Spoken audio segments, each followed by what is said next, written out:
Center for Constitutional Liberty, and thanks for coming this afternoon. A few things I'd like to announce before I introduce our student is going to introduce today's speaker. On November 10th, we'll have our next speaker in this room. It'll be Ben Carson at 4 p.m. Right here, Monday, November 10th. So I hope you all can come to that. And then for today's talk, this is our inaugural talk in the series on the Declaration of Independence, preparing for our semi-quincentennial year next year. And so I'd also like to thank the Jack Miller Center for sponsoring this talk, and also thank Professor Stoner for coming out. I've learned a lot from him and have admired him for a long time, so I can't wait for us to hear from him. And the Constitutional Fellow who will introduce him is Landon Reffitt, who is the president of the Constitutional Fellows and also is in SGA and is a philosophy/politics major and interned at the Heritage Foundation last summer. And many other things, like a moot court nationals competitor and more. So Landon, please introduce our speaker.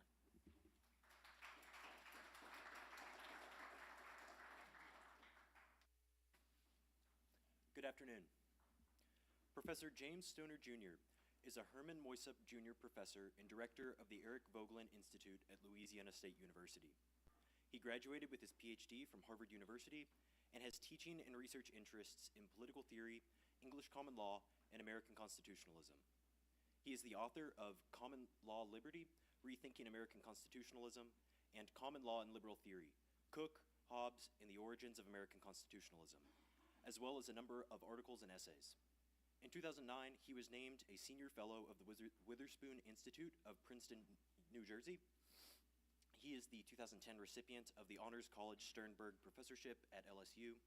He has taught at LSU since 1988, chaired the Department of Political Science from 2007 to 2013, and served as the acting dean of the Honors College in fall 2010. He was a member of the National Council on Humanities from 2002 to 2006. In 2002 and 2003, he was a visiting fellow in the James Madison Program in American Ideals and Institutions at Princeton University, where he returned in the 2013 through 2014 academic year as the Garwood Visiting Professor in the fall and Visiting Professor in the spring. Please join me in welcoming Dr. James Stoner Jr.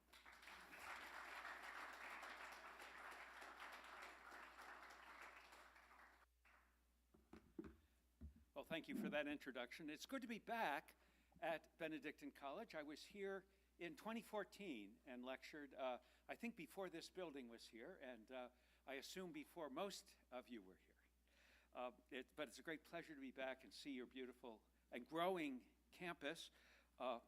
I'm very familiar with the model building for your library, and so it's good to know there's a second one in reserve in case things really go bad in Philadelphia in the future. My topic today is the Declaration of Independence, but I want to begin with two observations about our present moment. First, many Americans have noted in recent years a rise in political violence, illustrated most dramatically 7 weeks ago with the shooting of a young man debating political issues on a college campus, but by other events as well, not to mention the seeming ubiquity of incendiary language in political forums, especially online. On the whole, this is deplored or feared, at least the violence itself, if not always the language that portends it. Certainly, Catholics object to such violence, indeed to violence in law enforcement as well, at least when it goes beyond what's necessary for justice. And that's not to mention war, about which the Holy Father wrote a few months ago, quote, "War does not solve problems. On the contrary, it amplifies them and inflicts deep wounds on the history of peoples which take generations to heal." Now, my second observation is that next year, Americans plan to celebrate 250 years of independence, noting in particular the anniversary of the Declaration that I'm about to speak about. But as you know, independence was not just declared, it was fought for in a war already underway for over a year by July 4th, 1776. In other words, our declaration was a call for, or at least a defense of, political violence. And we who deplore such violence today need to think about how we can celebrate it in the past, or rather, how we can do so consistently and conscientiously. Now, I realize there's a sort of idealism that can so separate what ought to be from what is done, that it feels comfortable at once denouncing violence and welcoming its consequences, rather as the philosopher Kant thought about the French Revolution. But I don't see how a moral realist, and I assume Catholics are moral realists, how a moral realist can take that position. Instead, I think it is at least a matter of intellectual integrity to ask whether the American Revolution, as a fight for freedom, was justified, or at the very least, to understand how those who made the revolution thought about this question. And who knows, perhaps in asking such questions, we might learn something to help us navigate the challenge of political violence in our own time. The first thing I want to say is that the American patriots did not take the decision to go to war lightly. In the first place, they knew that the outcome of any war is uncertain. Even those with a just cause can't be assured of victory. And they surely realized that they were taking on the world's leading military power at that time in Great Britain, fresh as the Redcoats were from their victory over the French in the 7 Years' War. Since they were challenging them as revolutionaries, they knew that defeat meant not only loss of honor or territory, but probably loss of their lives, as they would be tried or could be tried as traitors.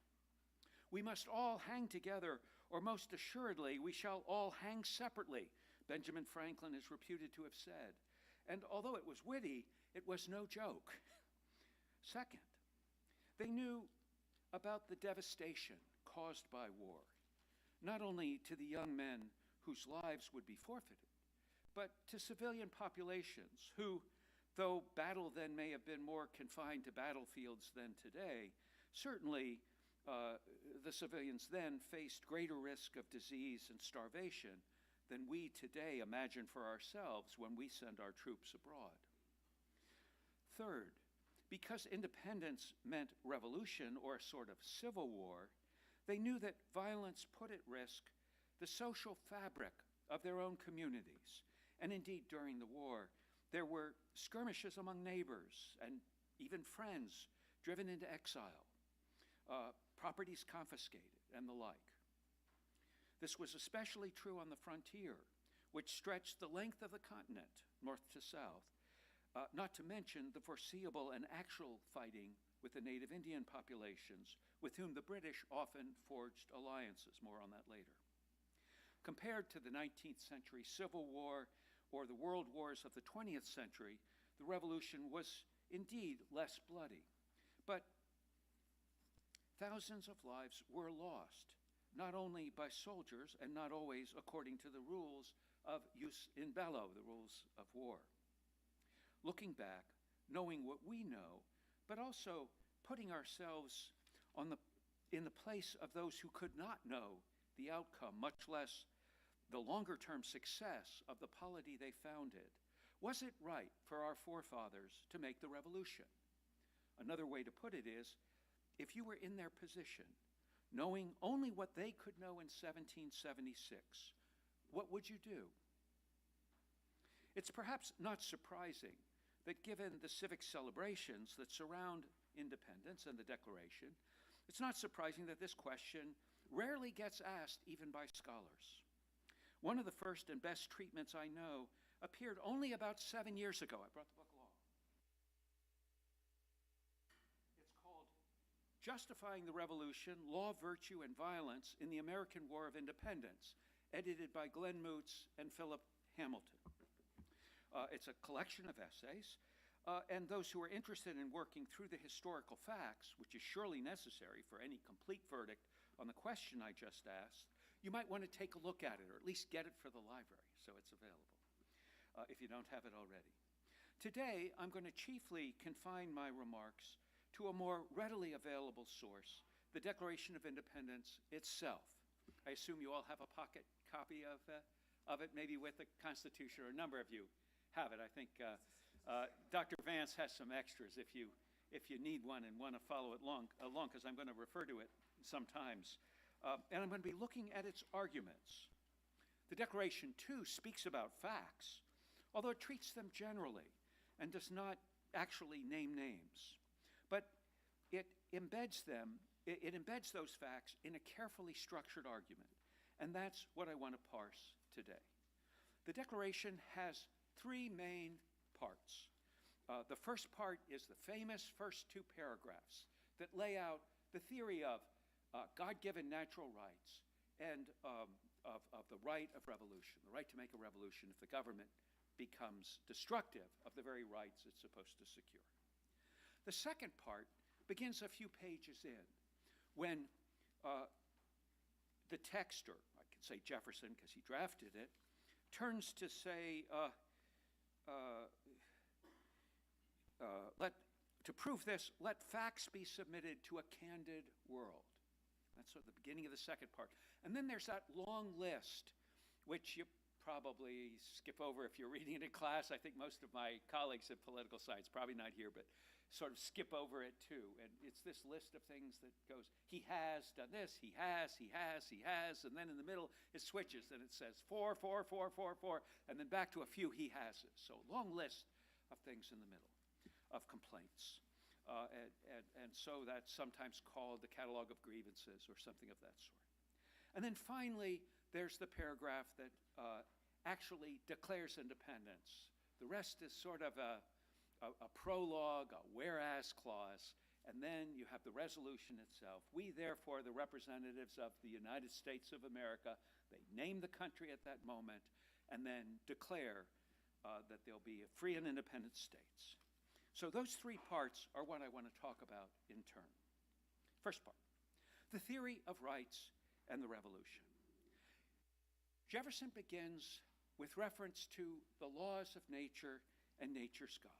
And they'll have to do that. The earlier documents had referred to various principles of the English Constitution, but he knows what's coming. Those complaints had fallen on deaf ears, and now they're going to have to break from England, so you can't justify the break from England only with reference to England. They'll make reference to England, you'll see that. That's going to be crucial to the argument, but it can't be everything. They have to have some other ground. And that ground, they say, is going to be the laws of nature and of nature's God. The principles, I guess, that are inherent in human nature itself, that if we know what a human being is, we would know that this is the ground of the political life of human beings in community. And it begins, famously, with the self-evident truths that all men are created equal, right? Endowed by their Creator with certain inalienable rights, that among these are life, liberty, and the pursuit of happiness. To say the truths are self-evident is to use a term from philosophy. Apparently, Ben Franklin is the one who suggested that. It wasn't in Jefferson's first draft. And although it's actually a phrase you can find in, of all people, Thomas Aquinas too. And it means if you understand the terms itself, if you understand that human beings are rational animals, then you can know what that would entail. Or at least that seems to be the suggestion of saying the truths are self-evident. These rights are not described. It's sometimes commented that the old English common law had, you know what the English common law is? I'm going to refer to it, so I better say. Now, some of you are nodding, and you know the risk of doing that in class because the teacher might call on you, but I won't because I'm a guest, and it's a public lecture, and you're here to listen and the like. So English common law is the unwritten law of England, the customary law of England, that nevertheless had real legal force, was enforced by the English courts. It was unwritten, meaning they couldn't trace the origin of it. It wasn't in statutes. It could include the natural law. It was said that common law includes natural law, or at least this, nothing nothing in the common law could go against the law of nature. But it was also customary law. So, for example, that the oldest son inherited the estate, primogeniture, that was a part of common law. Or that no person could be tried of an infamous crime except by conviction by a jury of his peers, and a jury being 12 good men and true, deciding unanimously, right? That was all of these were various provisions of or various principles or practices of common law. And English common law protected life, liberty, and property. Our due process clause comes from common law sources and is, in fact, said to descend from a provision of Magna Carta, chapter 39 or 29, depending on which version you refer to. And Jefferson alters that phrase a little bit to life, liberty, and the pursuit of happiness. Kind of interesting alteration. That phrase, pursuit of happiness, actually comes from the philosophy of John Locke, although there's a resonance to Aristotle, who defines politics in relation to happiness of the city as the goal of political life. In any event, none of that is spelled out, or the meanings of those terms aren't spelled out. I guess they were thought to be self-evident, or at least widely known. But government is then said to have its origin not directly from the Creator, right? Because the Creator gives us rights. But government comes from the consent of the people to secure those rights. God doesn't give us government. God gives us rights, and then we make government to secure those God-given rights. Because those rights, here's the implication, not spelled out, those rights are not naturally secure, right? They need to be secure. We have those rights. The rights are said to be unalienable rights. But that just means no one can rightly take them away. People take them away, or you wouldn't need to secure them, right? Or at least they threaten to take them away, or you wouldn't need to secure them. And then comes for our study the really interesting part, that when a government becomes destructive of those rights, the people retain a right to alter or abolish it, the Declaration says, and to institute new forms, such as they think will secure their safety and happiness. I think those two sentences go together. It's alter, you keep the same thing but reform it, or you can even replace it. But it doesn't seem you could replace it with anarchy or no government, right? Because rights wouldn't be secure. So if you get rid of a government, you would have to create a new government to put in its place. But the people, as they had consent to government in the first place, they can consent to what the new form is, according to this theory. Now, at that point, there's a slight shift in the argument. Actually, that, I think, ends the list of self-evident truths. Those are the self-evident truths, right? Created, equal, endowed with rights, governments by consent to secure those rights, and the right to alter or abolish that government, or rather replace it, if the government becomes destructive of the ends for which it was established. But now there's a qualification, right? The sentence that begins, prudence indeed will dictate that governments long established should not be changed for light and transient causes.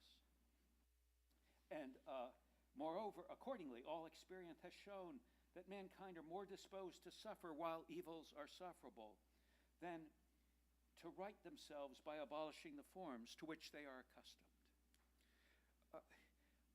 That makes 2 points, I think. On the one hand, it would be wrong to take the step of revolution too easily for light and transient causes, right? There are always problems in government. There are always complaints. There are always, I suppose, violations of rights. But it wouldn't be true that every one of those would justify a revolution. But then there's the opposite problem. People might be slow to challenge a government that has become destructive because they've grown used to it. They've accepted the forms and the traditions, and they think of them as themselves something natural or something necessary, and don't realize that ultimately they're just instrumental for the purpose of securing the ends of rights. So revolution shouldn't be too easy, but here's this other problem. It might seem to be too hard. There's a great lecture that my mentor back in graduate school, Harvey Mansfield, gave 50 years ago when the Declaration was a mere 200 years old, called The Right of Revolution. It's printed in his book, the one on liberalism. I'm blanking on the title of it, on liberalism. And what he says is that that's an indication that they understood that revolutions are going to succeed only if they are led by honorable men. That is to say, men who step up and lead a complacent people in seeing danger before others see it. Because here's the problem. If you're not justified in making a revolution until the state has collapsed into despotism, it's probably too late. Because once the government is despotic, it could probably suppress any revolution. So by the time everybody can see that a revolution is justified, it won't succeed. Actually, this is often true of war too, isn't it? We say war should be only in the last resort. But actually, when we think about it, if you wait till the last resort, it's probably too late to gain victory, or to gain victory without quite a bit more force and effort. It would have been easier to stop Hitler in 1936, or certainly in 1938, when his intentions were apparent. 36, when he violates the Treaty of Versailles and goes into the Rhineland, right? 38, when he demands the cession of territory in Czechoslovakia. Then to wait until he was fully armed and ready. And it took a huge effort and the loss of hundreds of thousands of lives to defeat him. And this is probably true of many wars, right? If you can see them coming, then you could do something about it. And this is always the problem of these things, is that if you wait too long, you'll either lose or there'll be too much destruction. There'll be more destruction. But if you go too soon, maybe the cause hasn't ripened and you're bringing on war before it's fully justified. Now, Jefferson's language here, including that point about the people being slow to act, comes from, or quotes sometimes almost directly, John Locke's Second Treatise of Government. Locke was an English political philosopher. Maybe some of you have read his second treatise, or maybe his letter on toleration. And Locke makes a justification of a right of revolution. He doesn't call it that. He calls it an appeal to heaven. And by appeal to heaven, he seems to mean not just prayer, or maybe not prayer at all, but an appeal to arms. The thought being that because he says, an appeal to heaven as Jephthah appealed to heaven. If you look up the story of Jephthah, Jephthah's getting ready to go out to fight, and he calls upon God and says, justify me by giving me victory. Actually, he makes a pledge to him, but we better not get into that, because it's kind of a nasty story. But it seems to be that heaven's verdict is by who wins. I'm not sure, actually, I'm pretty sure that is not a Catholic position that Locke makes, but it's nevertheless somewhere in the background there, because he then revises that account and says, who judges, I guess the key question, who judges when to make this appeal? When do you make the appeal to arms? And his answer is, it's the people. Although it seems also to be, and this is Mansfield's point, those among the people of particular insight and ambition and a real sense of honor that's been threatened. There's one more source I want to mention on this question of going to war as it might have been seen at the time of the American Revolution. And that's a book from 17th century France called The Vindicii contra Tyrannos. It's still not known who the author was. There's some speculation about it, but I don't think that's ever been settled. And it's a remarkable book that suggests that, recognizing that it actually is a long-standing point of the Catholic tradition, too, that an unjust law is not a law, although the question of what to do when faced with an unjust regime is a complex question. When Aquinas deals with that in his book on kingship, he quotes the story of an old woman who speaks to the tyrant, and she says, the tyrant asks her, I guess, something of, are you praying for me to be replaced by a gentler king? And she says, oh, no, I wouldn't do that, because last time the tyrant that you deposed, that's what I prayed for, and we got you, and you were even worse than the tyrant before. So it's a joke in Aquinas, right? So there's kind of unusual, I guess, but did you know that? There's a joke in Aquinas. There's at least this one joke in Aquinas. I think there's some others, but maybe not. What, did they read it? Oh, they read it? Okay, and what's the joke? You think it's a joke? Okay, it's just not funny. Okay, you don't have to laugh at my jokes. Okay, or Aquinas's for that matter. So, but anyway, his argument, the argument in the Vindicii, is that what allows you to solve this problem is the possibility of inferior magistrates, of those who are between the top tyrant or despot and the ordinary person. And if the inferior magistrates find that injustice has been done, they can lead the people in a justifiable revolution, because you see, the revolution won't threaten the whole social fabric. It won't threaten the principle of authority and rule within the government, within the society, but will make possible the replacement of an unjust government with one that is better designed to secure their safety and happiness. And I think they would have known that. Something like that happens in England in the so-called Glorious Revolution, right, where the king is effectively deposed. Well, they say he abdicated, not that he was deposed. But the king is driven out of England, James II. I won't remind you why he was driven out of England here, but maybe you know. He's driven out of England by Parliament. And so Parliament maintains its order and the general order of English society, so they don't collapse this time into civil war as they had earlier in the century. And the revolution is glorious, at least in this respect, that there was little bloodshed. And maybe something like that then happens or is recognized by the Americans as possible, because after all, they have the states which, first of all, drive out their royal governors and then reconstitute themselves. And there is a sort of order to society, a social order and governance structure in the society that persists with some changes through the revolutionary period, even if Congress is itself simply a revolutionary body for which there was no pre-existing precedent. That's what I have to say about the general part of the Declaration. Now, to that middle section, the facts submitted to a candid world. See, they've established the principle that if a government becomes destructive of its ends, then the people have a right to alter and abolish it. But how do you know that that government is destructive of the ends?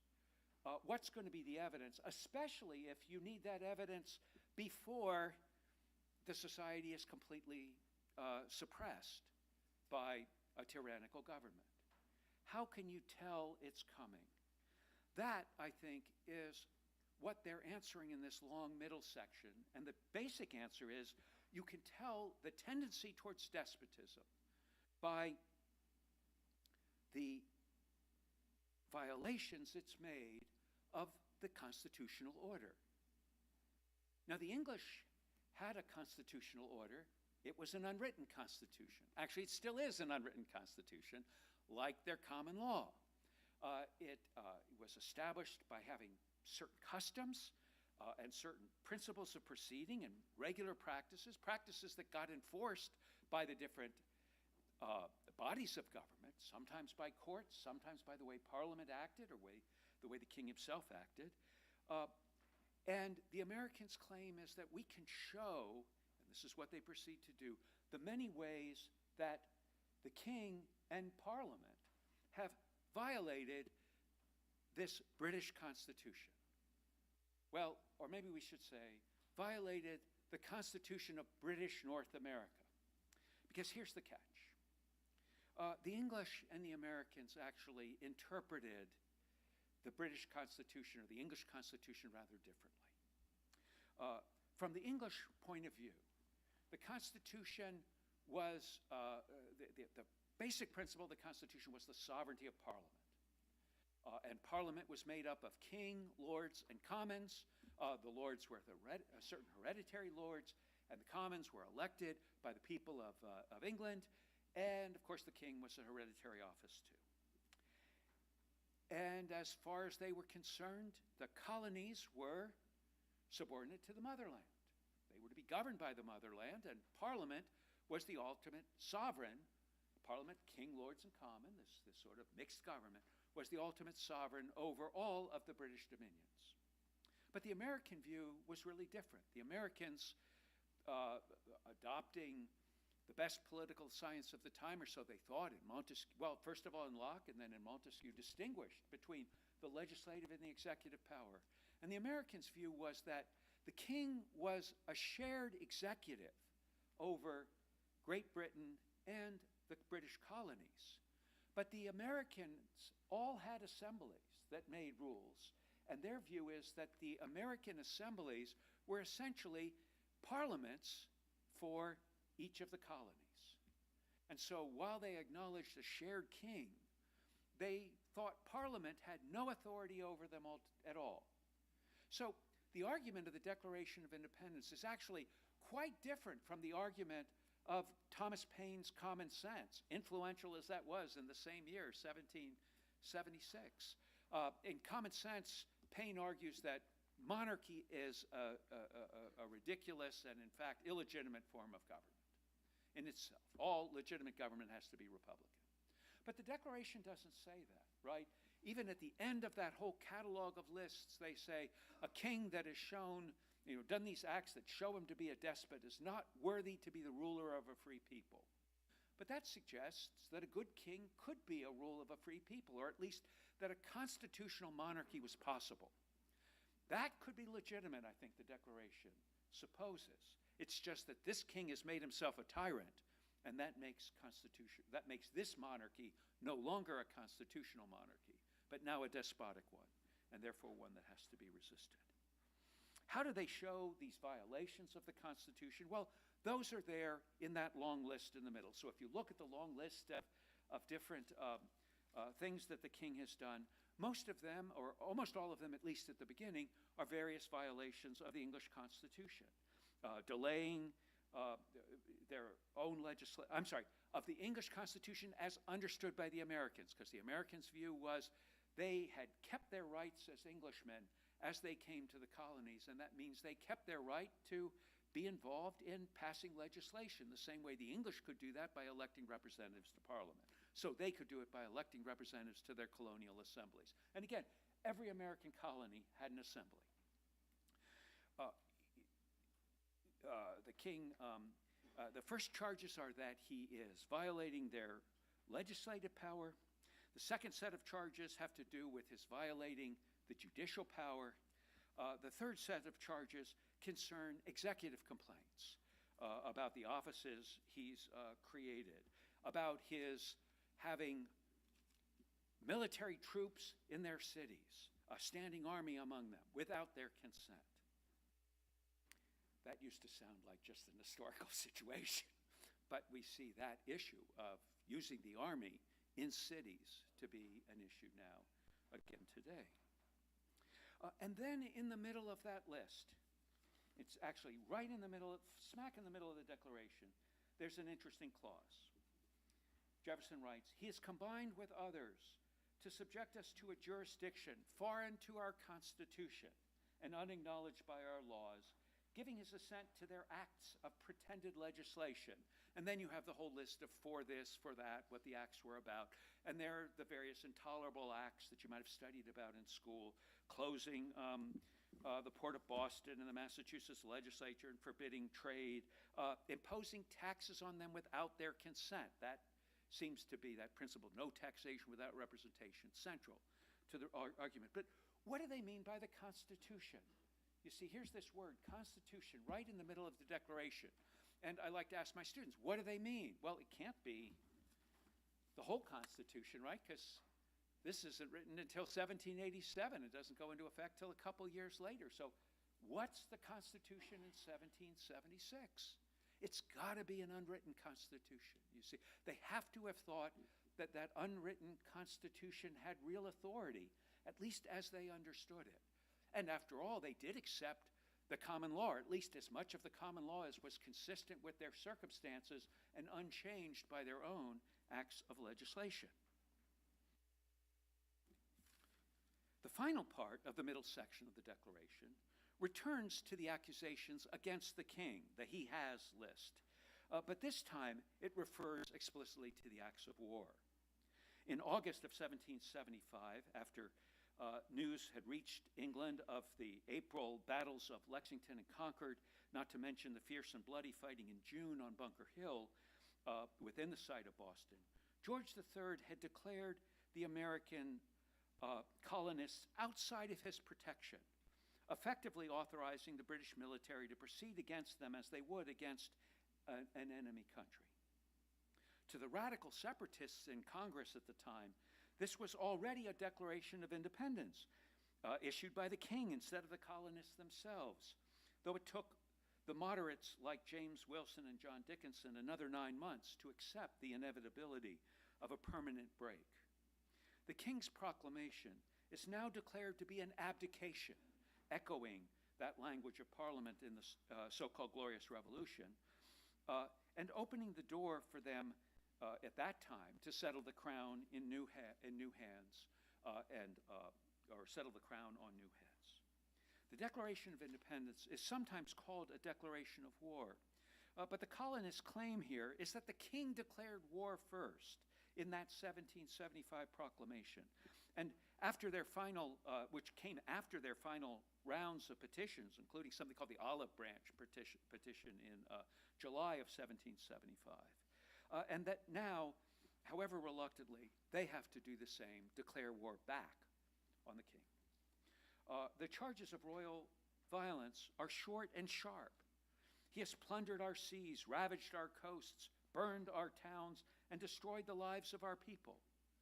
The revolution, in short, is fought in self-defense, according to this argument, at least at this stage of the conflict. There follow, in this list, a couple charges that suggest violation of the laws of war, or at least of decent military practice.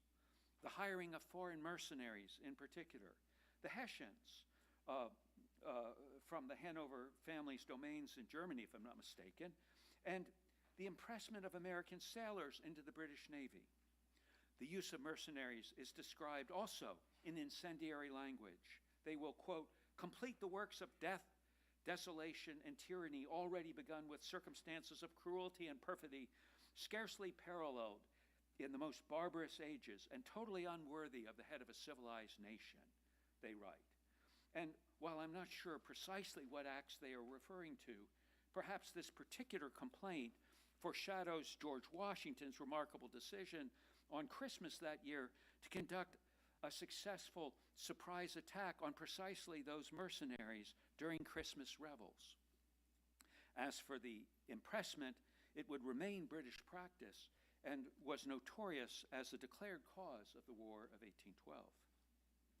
The charge of inciting domestic insurrections against us deserves special comment, for that oblique phrase is actually all that remains of a much larger paragraph Jefferson drafted and that Congress otherwise removed, accusing the monarchy of forcing the institution of African slavery upon the colonies, and now doubling the crime by offering emancipation to those enslaved if they turned against and by implication killed their masters and came over to the British side in the conflict. Quote, this is what Jefferson wrote and what Congress cut out. Maybe you've read this. He has waged cruel war against human nature itself, violating its most sacred rights of life and liberty in the persons of a distant people who never offended him, captivating and carrying them into slavery in another hemisphere, or to incur miserable death in their transportation thither.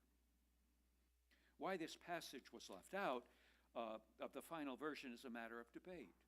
Was it because the delegates of South Carolina and Georgia wanted no acknowledgement of slavery's injustice, or because the merchants of Boston and Rhode Island knew their own involvement in the slave trade, which could hardly be blamed only on the king, or even because they thought it imprudent to further advertise the royal offer of emancipation?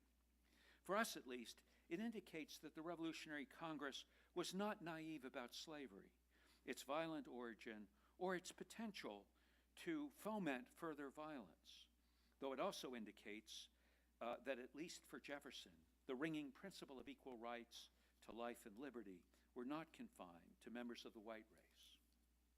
The final part in that paragraph must also be mentioned. Quote, "He has endeavored to bring on the inhabitants of our frontiers the merciless Indian savages, whose known rule of warfare is an undistinguished destruction of all ages, sexes, and conditions." To unpack everything contained here would merit an entire lecture, and by someone who knows much more about the situation than I do. But let me make 2 points. First, the British did indeed make alliances with various Indian nations during the Revolution, as they had already begun to after the defeat of the French on the North American continent. And this probably played no small part in exacerbating the Americans' attitude towards their frontier neighbors after the war. A couple of the essays in the Moots-Hamilton volume explain this question, or explore this question further, a matter that has large implications for the future of American conquest of the continent on the frontier as the frontier was pushed west. Second, the reference to the laws of war and to the Indians as savages, in part for their practices, perhaps recalls the mention of the laws of nature at the outset and indicates, if it does not fully justify, the American sense that their cause was civilization itself. Given all these complaints, what could the colonists do? In a monarchy, their resort was only petition, at least in relation to the king himself and to Parliament, insofar as it was acting like an absolute ruler. But they declare, quote, "Our repeated petitions have been answered only by repeated injury," having in mind, perhaps, that olive branch petition that had been sent to the king in July of 75 that was answered by the king's proclamation of non-protection. What then is left as an option but independence? So at least they conclude. And the final section of the Declaration begins, "We therefore," right, their conclusion. As they had begun with reference to the Creator as the source of their rights, they now submit their decision as an appeal, quote, "to the supreme judge of the world for the rectitude of their intentions," suggesting that our inquiry into their motives and self-understanding is something they would invite and very much expect. What then would independence mean? The Declaration says they'll become free and independent states with the rights of sovereign states, without explaining precisely where that sovereignty lay. They named themselves the United States of America, and Congress had already assumed most of those functions alluded to, or would now be able to assume them, to levy war, conclude peace, contract alliances, establish commerce. And in any event, except perhaps the commerce power, these functions were formalized in the Articles of Confederation, which put in writing what the irregular Continental Congress was already doing, and which began to be drafted immediately after independence was declared.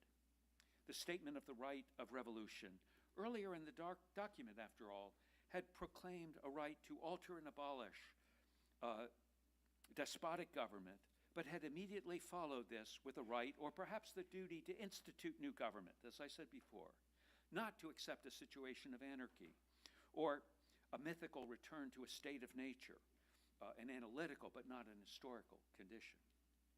The justification of the revolution, then, includes the task of making a new and better government, a task that the colonists quickly learned they had only begun, not completed, For though Congress won the war, it began in the 1780s to lose the peace, prompting the call for further reform on a continental scale, a call eventually answered by the Federal Convention of 1787 and the truly remarkable process of ratification that it initiated and that led to the formation of the government that is still, with some crucial modifications, in place today.